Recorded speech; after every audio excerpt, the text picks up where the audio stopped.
Hi. I am live on 2 platforms right now. So we'll see how this goes. And I'm going to answer questions as they come in. Welcome, everyone.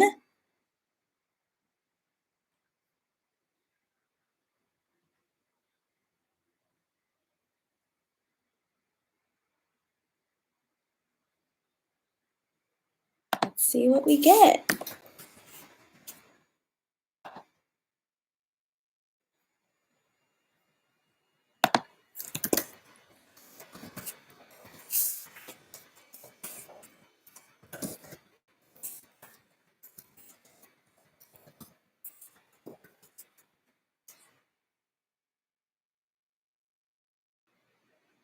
All right.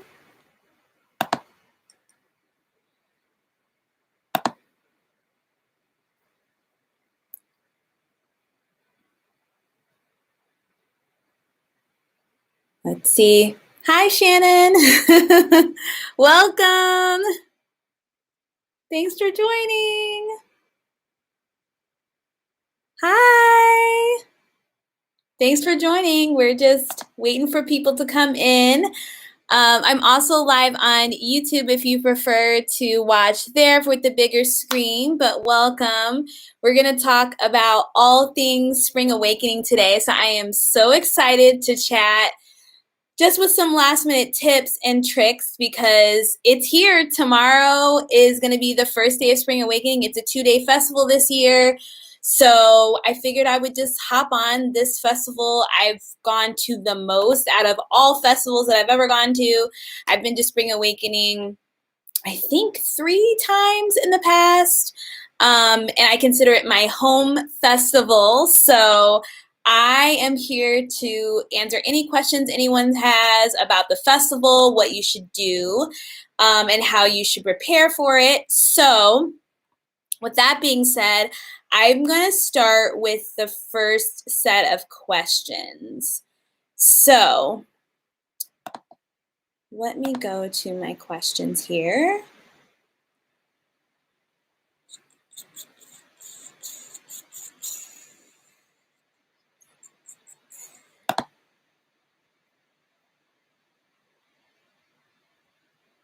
Okay.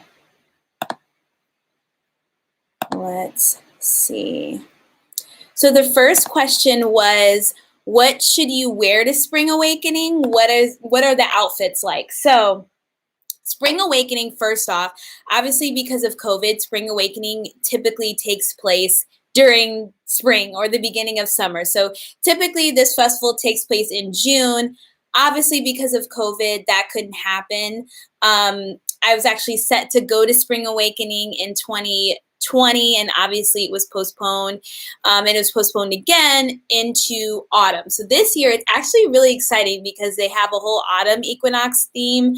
Spring Awakening kind of starts at the beginning of festival season, so it kind of kicks off the season here in Chicago and elsewhere, which I really, really love about that festival. Hi, Jess. Welcome. Just talking a little bit about the history of Spring Awakening. So I love the fact that you kind of kick off the festival season with Spring Awakening. It's typically in June. This year, it's in autumn, obviously because of COVID-19. So in terms of what to wear, I mean, in the past, typically you would wear just your regular festival gear. You would wear, sets. And here in Chicago, and I think I've mentioned this before in some of my other videos, if you haven't taken a chance to look at my videos on YouTube, it's at Aura Life with Ash. Typically, in Chicago, it's a mixed bag. So you have some people who they don't really get dressed up. They just wear like a nice like crop top and maybe some jean shorts or something that they would normally wear to a concert. And then you have some people that get completely raved out. We have candy kings and queens that like put on all of their candy gear and they go all out, through the nines. And then you also have some people who are somewhere in between. So I would say wear what you want to wear. I think it's even more dressed up than Lollapalooza. I went to Lollapalooza this year, and there was actually some really cute, fun outfits that wore more festival kind of rave inspired. And I think that Chicago is definitely catching up to that fashion trend and that scene. But I would say out of all of the festivals that we have, Spring Awakening is probably the most raved out. Now, obviously, with North Coast as well, I could definitely put it in that camp. So all the regular rave festival flair that you want to put on. Now, I will say that because it's an autumn equinox, it's going to be a lot cooler this year. And unfortunately, the forecast isn't looking in our favor this year either. So it looks like there's going to be rain both days. So tomorrow, rain doesn't start until the afternoon, I believe. Let me look up weather just to give you like a more accurate read. So tomorrow, it's been really, really nice. Today it was 82. So unfortunately, that doesn't look like that's going to happen tomorrow. But it says it's going to be a high of 77, a low of 65. So at night, it has started to get chillier because we are starting to get into that kind of more autumn type of weather. So, you know, it will be a little bit chilly out, and there's a chance of thunderstorms in the evening. So I would say definitely bring a jacket, bring, you know, a poncho. It's going to be cold. Hi there, welcome. It's going to be, there's a possibility of rain. It says 70% chance. Now, meteorologists in Chicago are known to not necessarily be accurate. So there's a strong possibility that, you know, nobody is going, or it's not going to rain at all. So we'll see what happens with that, but take it with what you will. And then Sunday, again, unfortunately, it does look like thunderstorms are in the forecast. It says light rain.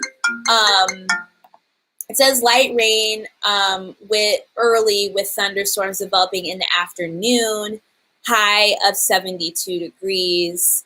Wind, it's not going to be that windy, but the chance of rain is about 60%. So again, take with that what you will. At night, it says high of 61, still occasional rain showers. So I would just say, like, be prepared, bring a poncho, make sure that you have that, you know, in your hydration pack, just so that you are ready and prepared in the event that there's bad weather. All right, so that answers the first question about what to wear this year. I would say too, in the fall, I like to wear leggings or pants, and I like to bring extra layers just in case it does get chilly in the evening. So that's an option too. Bell bottoms are really in right now, so that would work. Make sure, especially since it's in Adams and Mandel Park, there is going to be grass there. So if it is raining, there's a possibility of mud. So you're going to want to make sure that you have, you know, maybe some combat boots on, shoes that you don't really care about because there's a possibility of mud. All right. So the next question is, what time should I arrive at Spring Awakening? So before I even jump into that, I'm going to take a step back and talk about where it's located, because the venue has shifted and changed, you know, throughout the years.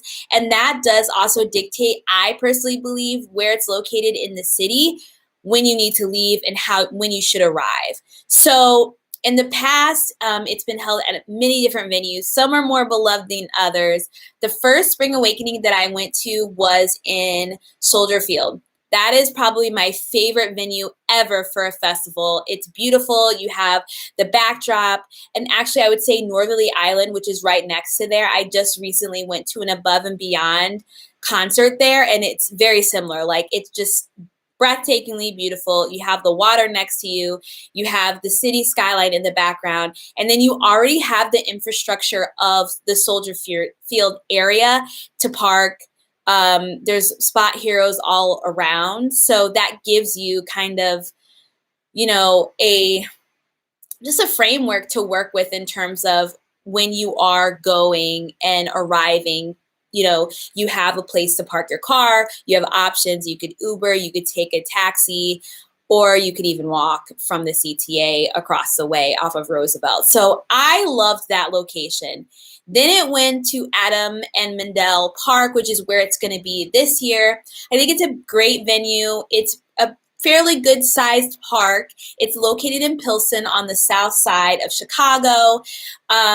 It is kind of in the Pilsen neighborhood, like it's just randomly plopped there. So there isn't a lot of parking over there. So you can take your chances and park on the street. Make sure that you check at the parking signs because it is in the neighborhood. There may be city ordinances that will say you have to have a permit to park your car there, in which case your car could get towed, which nobody wants.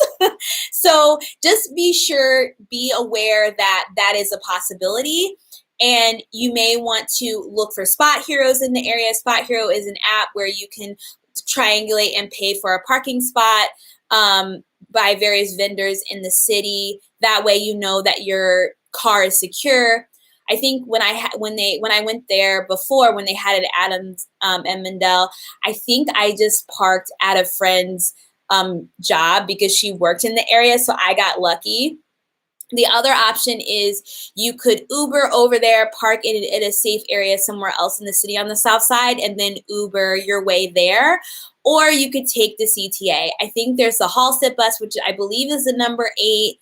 And I think the number 18 also stops near there.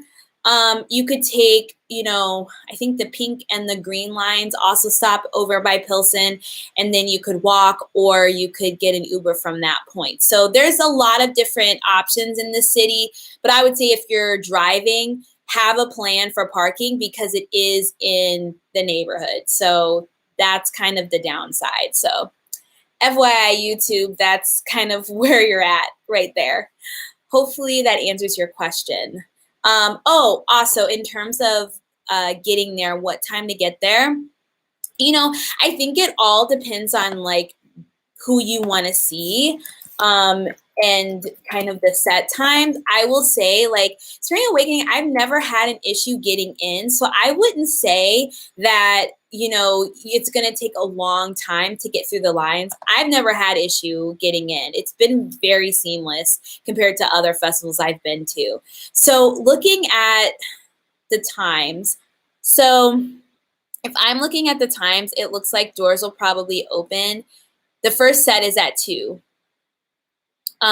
So if the first set is at 2 p.m., oh wait, no, I lied. The first set is at like 1:15.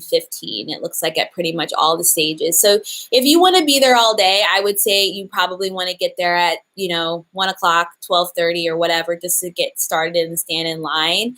But I would say if you're looking to see someone, to really see an act and really see them, I would at least get there an hour earlier, if not more, maybe an hour and a half just to be safe so that you can get in, get your bearings, take a walk around the grounds, kind of chill out, get your drinks or whatever, fill your hydration pack, whatever you need to do. And then you're already there and you're ready to see the first act that you're seeing. Speaking of, there's a couple other logistics that I wanted to let everyone know about just in terms of getting into the festival. The first one is you do need to have proof of vaccine or a negative COVID test to get into this festival.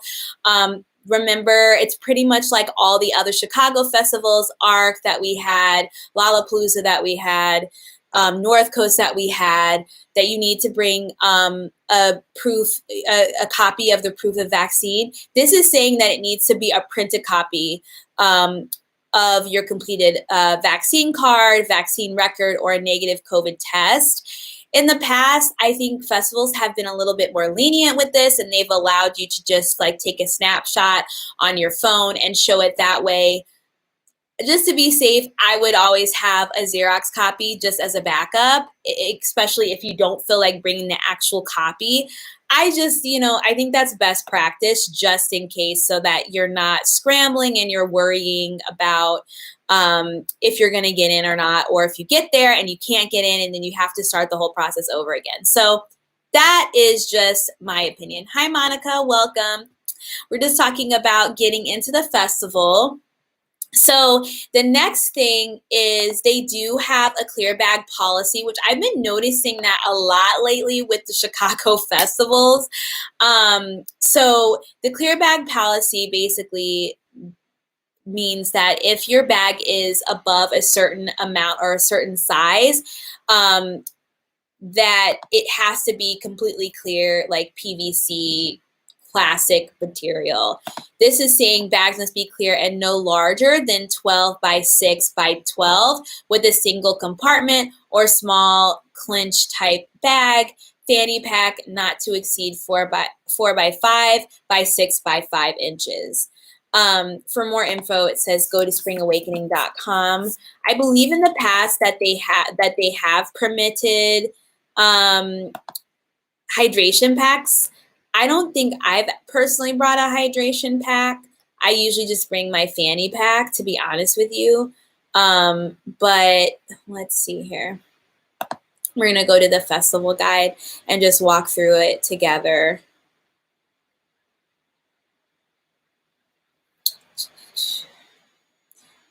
Oh, so FYI, in case of weather, it does say that it will take place rain or shine if a storm approaches with dangerous conditions, such as high wind, thunder, lightning, tornado. Your safety is our priority, and we will take necessary precautions with no refunds.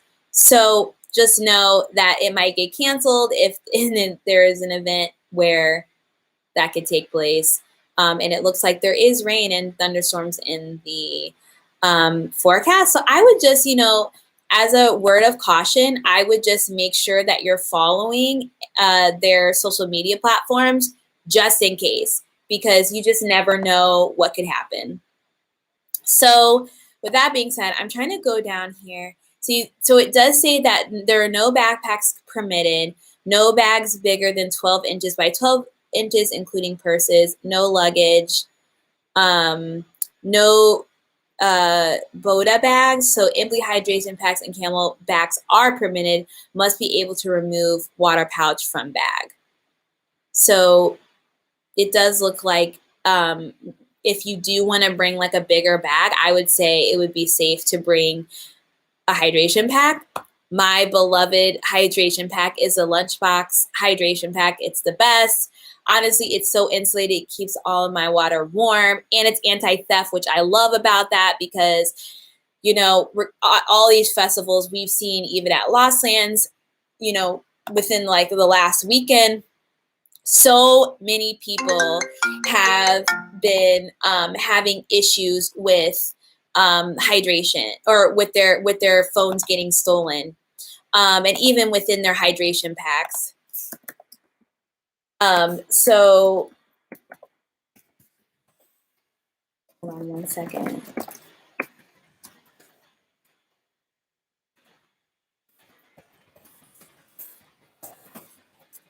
Okay. So yeah, so I would definitely take that into consideration for sure when you're thinking about, what bags you're going to bring. It does say that GoPros are allowed if you're willing to bring a GoPro. And it does look like you can have pashminas, hats, sunglasses, flags, but no flagpoles are permitted. So I would just say for like a full detailed list, like make sure you check this out, guys. Go to their website, go to the festival guide page. I'll make sure to link it in the comments below or here on YouTube in the notes below. And just take a look at it and make sure before you leave your house, because you don't want to get there again. And if there isn't any parking, you don't want to get there and then you have to throw something out. And we did hear a lot of that happening during North Coast this year. So just be safe about it. I think that's just like the biggest thing. All right. So that kind of covers when I would get there, what time, what you can bring. Also logistics in terms of COVID-19 and how you can get in, and the weather. So I think that pretty much covers everything. So with that being said, let's talk about this lineup and kind of what I would do in terms of who I would see each day. So I'm going to pull up the lineup and like the set times. for each day. So Saturday, tomorrow, I can't go because I have a personal family function. But if I did, this is what I would do. So first off, it's kind of separated into 5 different areas. You have the solstice stage, which typically is the main stage. You have the equinox stage, which is a little bit smaller than the main stage, but it's a pretty good size. It's probably the second biggest. Then you have the hangar, which is typically like a covered stage. And then you have the function, which is kind of a smaller side stage. It looks like that's going to be night-based themed. And then you do have the silent disco. And I forgot to mention the hangar is a higher ground theme stage. So in total, there's 5 separate areas, really 4 main stages, I would say. So who would I see? So honestly, because, I'm a house head at heart, I would probably spend most of my time at the equinox stage and the function stage and even the hangar stage. I mean, I would probably go back and forth between those.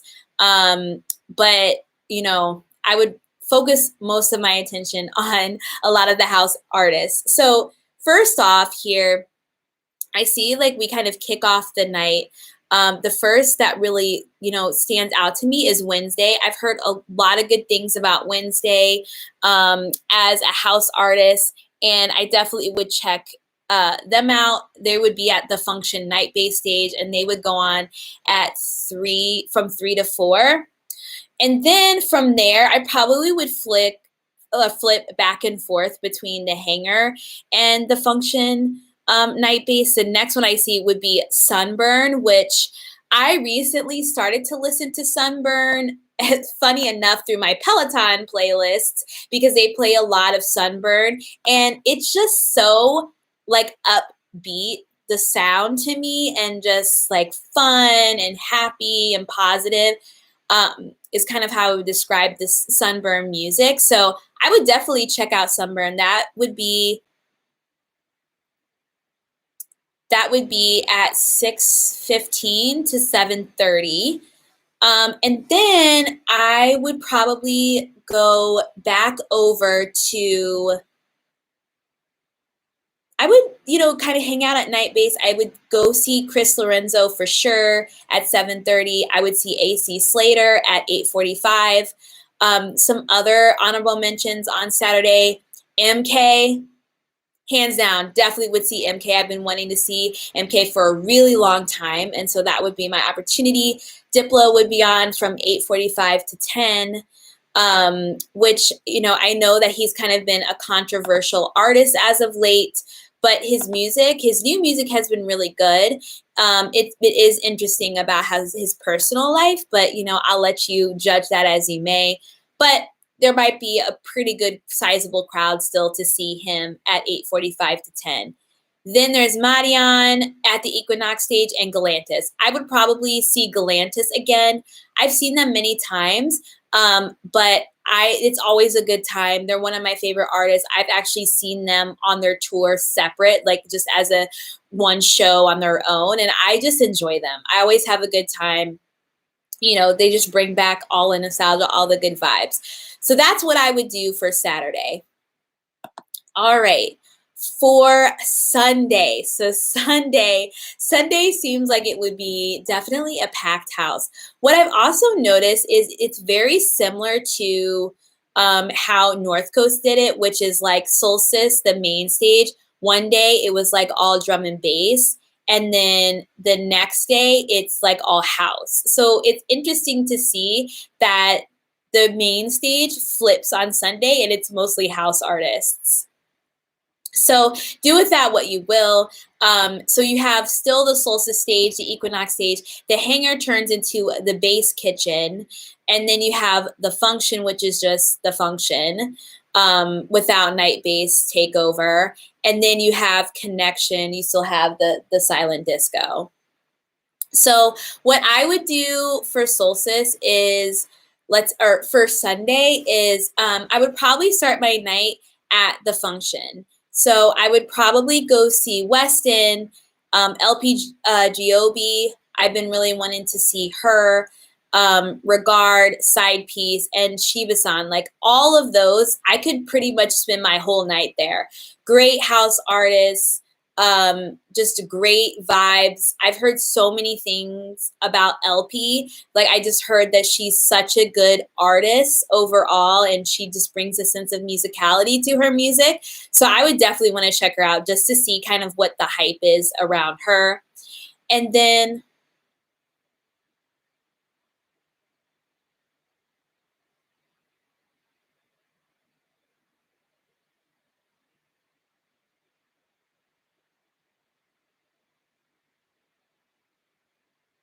oops, sorry.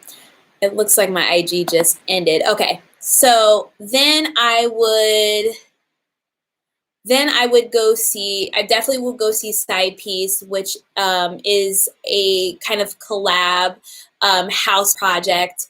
I've been wanting to see Side Piece for the longest time, and I would definitely just use that opportunity to see them. Now, at Solstice, then you have Vice Tone, Showtech, Sophie Tucker. Then you have Sam Felt, Don Diablo, Dylan Francis, and Martin Garrix. This would be really hard. Like, I think all of those artists are really good. This might be one of those things that I would have to split my time between Solstice and the Function stage, just because, wow, I mean, that is like a stacked main stage lineup right there. And then even at Equinox, we have Hulk Gang and Valentino Khan back-to-back 4B. I love Valentino Khan. He's actually really surprised me throughout the pandemic, throughout quarantine, when we were watching all of these live streams. I really, really enjoyed a lot of his sets. So I'd love to see him actually live and not on a screen. So that is kind of what I'm thinking of, like, who really stand out to me. Clearly pretty much all the house artists, but I think you can't go wrong on either day. So anyways, I hope that this was helpful for everyone. I hope that I was able to answer all of your questions. Make sure that you drop additional questions in the comments below. In terms of what I'm doing at the moment, I am not going to be attending Spring Awakening. We will see though, who knows, that might change. But I hope you enjoy and have a good time. Stay safe. And like I said, if you have any more questions in the comments below, please point them out. I will be available all weekend to answer those questions. So I'm happy to help you out. And yeah, I'm really excited. I think this is a really cool concept to do a autumn equinox in replacement from Spring Awakening. I don't know if they would continue to do it in both, maybe, spring and autumn, but I think this is a really good change of pace. And yeah, if you decide to go, make sure you let me know how you enjoyed it. So from there, I guess I'm going to end the live stream. Thank you so much for joining me. I hope you enjoyed it. And I'll talk to you guys soon. Bye now.